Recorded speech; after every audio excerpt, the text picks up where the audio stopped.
Hi, and welcome back to the channel. So I just wrapped up the 10 board game angles that you can use for your board game videos video.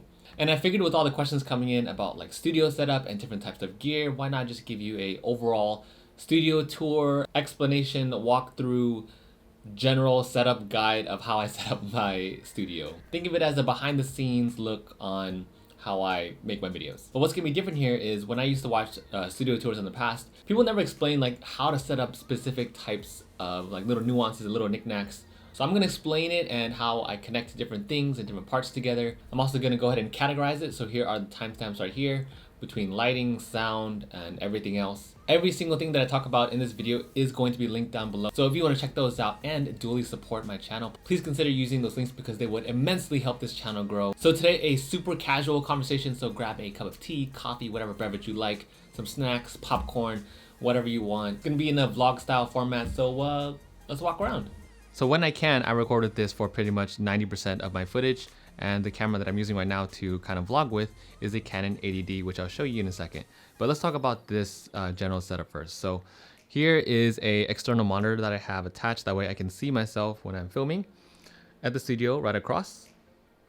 And on top of that, the Canon 1DX doesn't have a flip screen, so you need a different screen so you can be able to see yourself and see all your settings and double check to make sure you have all your recording settings and your audio and everything is good and in check before you start recording, because the last thing you want to do is record an entire video and realize that your microphone is not plugged in.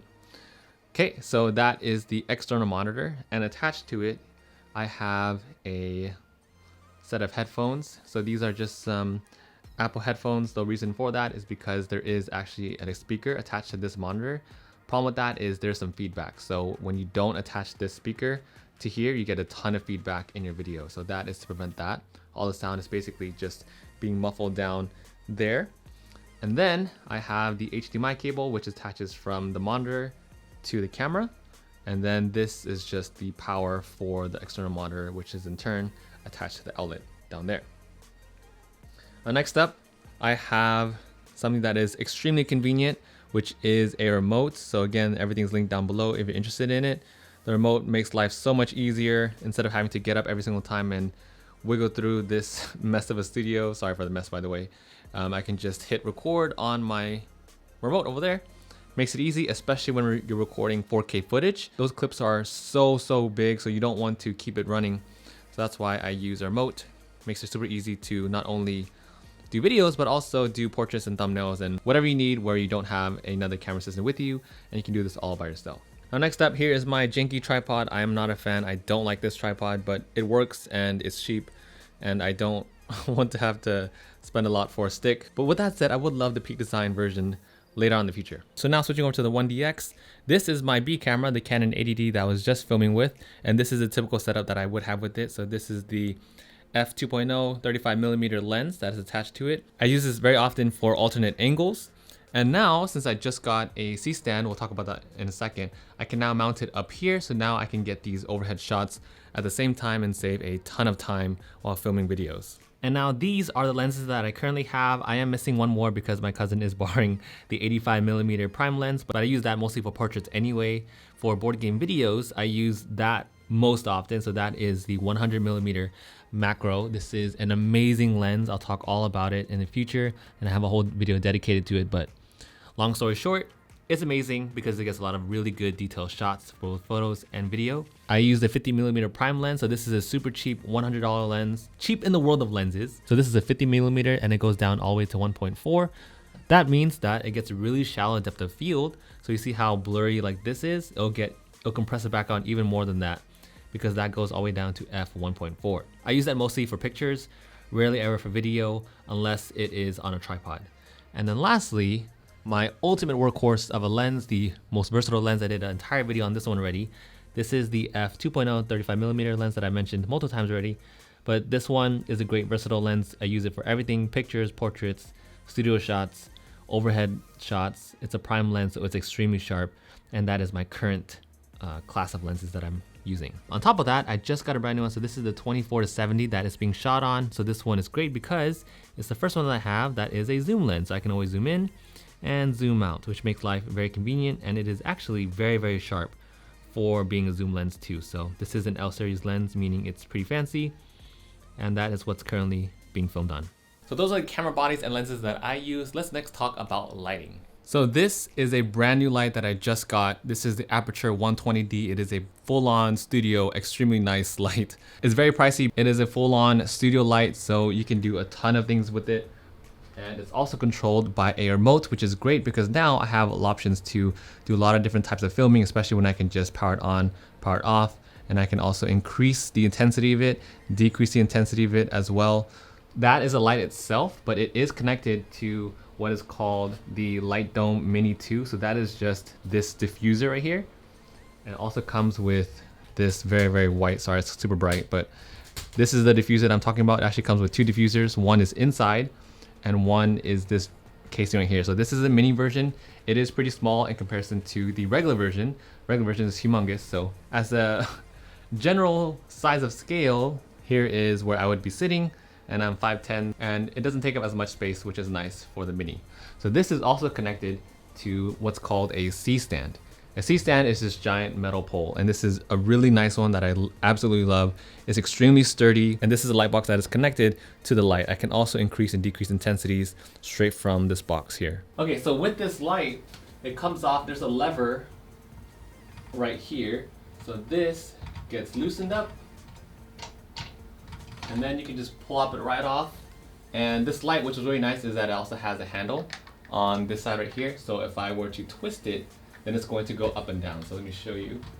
The CStand itself just has one solid point here, and I can take this light, mount it on top of there, clip that on, and then if I want to angle it up and down, there's a lever on that right side that I just showed you. So if I were to pull it, then I can move this up and down nice and sturdily. Don't make fun of my cable management yet. However, what I wanted to show you is that it also has a sandbag. So this is extremely important, or else your CStand is going to tilt over and fall over and crash over your entire studio, which has happened multiple times. So to prevent that, I now have a sandbag, which is put right on top of here, so it prevents it from tilting. You need sandbags in order to keep this in place. So this is the second source of light. If my Aperture 120D is my main key light, then my fill light is right here. This one is a Yongnuo 2, Lightstick 2. It is mounted right on top of a light stand that I had for my previous light. So again, you always have to make sure that those threads always match. Again, it'll all be linked down below, but this gets mounted right on top of that. And so I keep this at a very, very low setting, again, because the purpose is to fill it up, right? So I can always adjust the intensity of how bright it is right here. And I can even adjust the color. So I can make it any type of color I want: red, orange, blue, green, you name it. Like that one in the back right there is the same light stick. So that one is at a teal. And this one right now I'm setting to white. So that is my second source of light, mounted on top of a light stand. And then let's talk about those lights over there. Okay, so like I said earlier, I like to put one light here on the shelf, which helps illuminate whatever items that I'm talking about.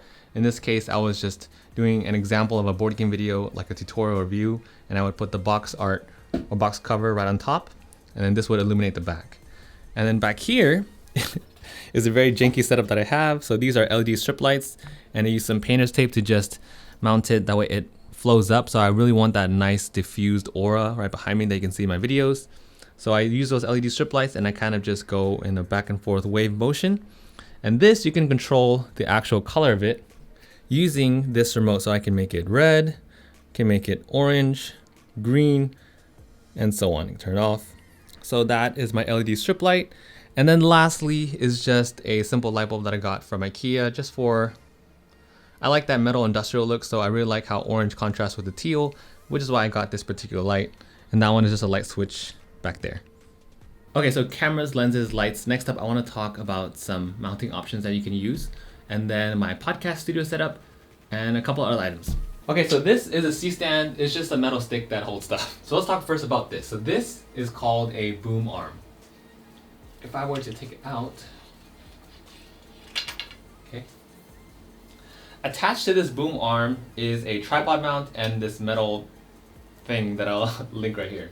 This is a grip arm. Okay, so you loosen that, and then this entire piece comes off. Now this in turn is made up of two other pieces. And the reason why they're important is because they are really solid mounting options that you can use Okay, so this is a metal rod by itself.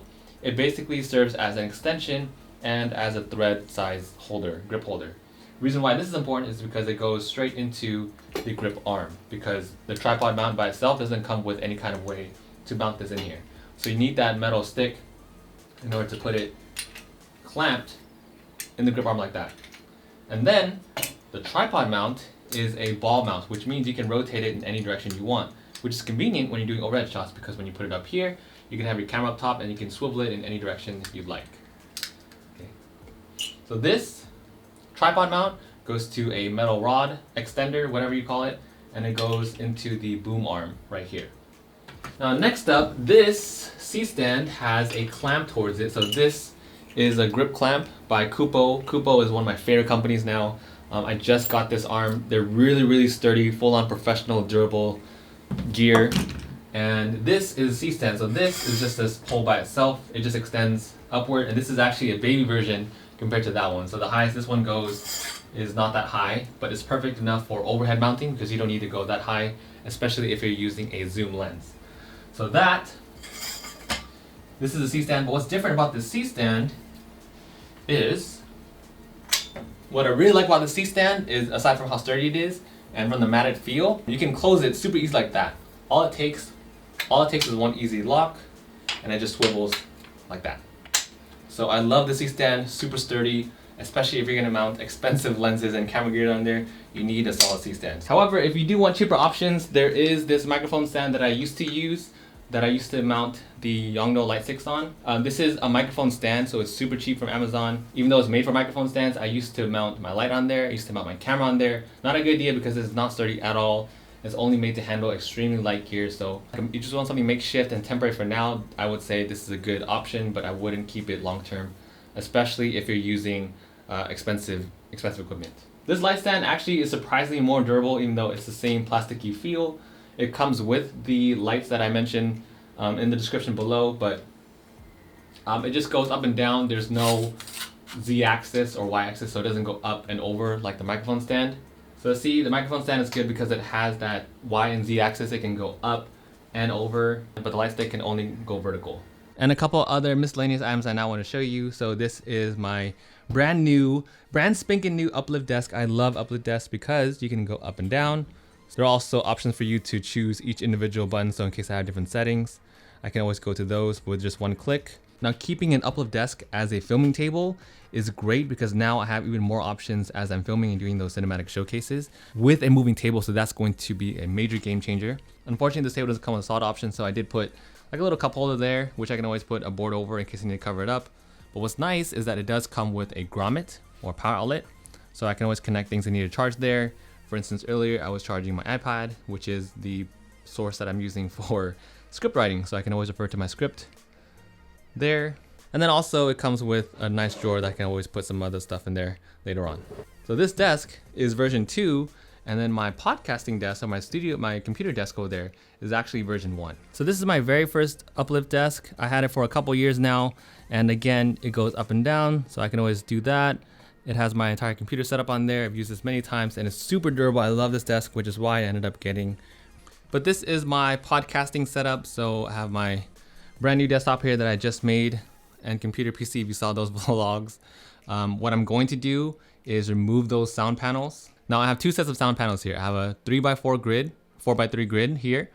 And then on the right side, I have the same exact thing. So that way sound is dampened at least on both sides. These are super cheap and they really help reduce echo. So like if I snap, you see how that sound is kind of dampened, but without it, you hear it kind of echoey. I know it's kind of hard to hear, but you'll notice a difference right away as soon as you set these up, especially in the corner. So that's what I have for my sound setup. Now in terms of podcasting, I'm going to end up removing these sound panels and shifting them over because I do want one signer here that says revamped. That's coming in hopefully in a couple weeks. And for fun, up here I have all of my little knickknacks and items. So I have some nice 3D Yu-Gi-Oh cards, some other Pokemon cards here, Blastoise, Venusaur, Charizard holofoils. Well, not true holofoils, but golden Charizards. I have some artwork over there, some prints, and then just some general camera gear. Sorry for the mess. And then, hi, that's me. Here is my extremely disorganized board game closet from both sides. I actually have a couple of shelves over there that my fiance got me, but I need to organize all of those games over there eventually. It's just a major mess right now. And I also just wrapped up a review on this Secret Lab chair, which is extremely comfortable. Can't wait to tell you all about that. And that is my studio setup. A lot of brand new things. It's going to help me make even better videos, and I'm really happy with it. I hope all this was super helpful to you. If you have any questions about particular sets of gear, or how to use things, or how to clamp things, I know it can be very confusing, but let me know down in the comments below and I'll be more than happy to answer them. Until then, I will see you all in the next video.